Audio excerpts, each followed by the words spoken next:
what was it like to re-collaborate or to be back in the graces of your former classmate, Danielle? Where do I begin? Danielle and I, as we say, got it out the mud, right? Like, we really came up together.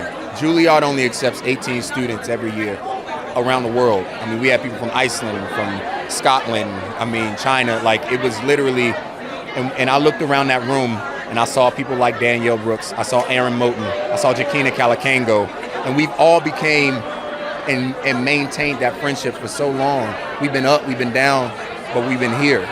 Slowly, surely, just doing the work and putting the work in. And for this moment to come, it was always Danielle's, but I got the call first. And I remember calling Scott Sanders and just literally hung up the phone, pick it back up, and I was like, bro, it has to be Danielle Brooks, right? Like, I'm not crazy, right?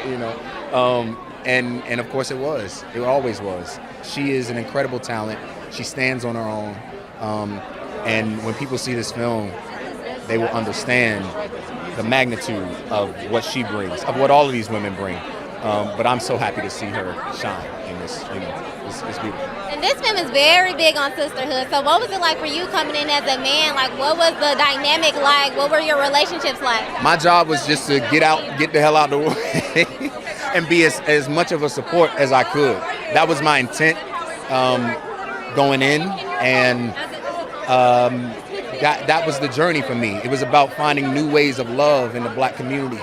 It was about Harpo is a young Black boy who breaks the cycle of trauma. He makes a choice to break the cycle of trauma, and that's important for us to see. It's important for Harpo to see Harpo love a strong Black woman, a woman whose voice speaks empowerment, and he loves that, and he leans into that, and he wants Sophia to be whatever she wants to be, and he encourages that. And so that was my job on set, was just to encourage them in whatever way I could, because they have a lot to carry as Black actors, carrying these roles on screen.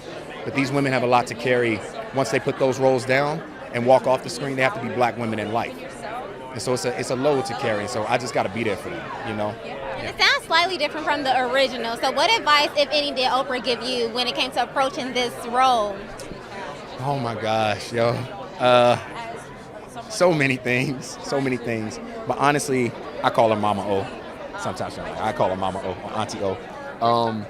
She's just always talked about Harpo's in his smallest moments, because he's a quiet character, and living in that, which I really appreciated, because he's not a flashy guy. He's not somebody who shines. He's an observer. He's the one character who watched Celie in her abuse and trauma from beginning to end. And so for me, she sort of reminded me of that, and to lean into that and lean into his love. And honestly, watching Oprah for the first time, I told her this a few days ago or last week, I don't know where we were, but I was like, watching her see it for the first time, watching her re-experience this moment that changed her life for the first time. It's not a lot of firsts, she's seen it all, but to be there when she witnessed us under that tree in South Carolina amongst our ancestors, that was a moment I'll never forget, and I'm grateful for that. And then we all did the electric slide after that, so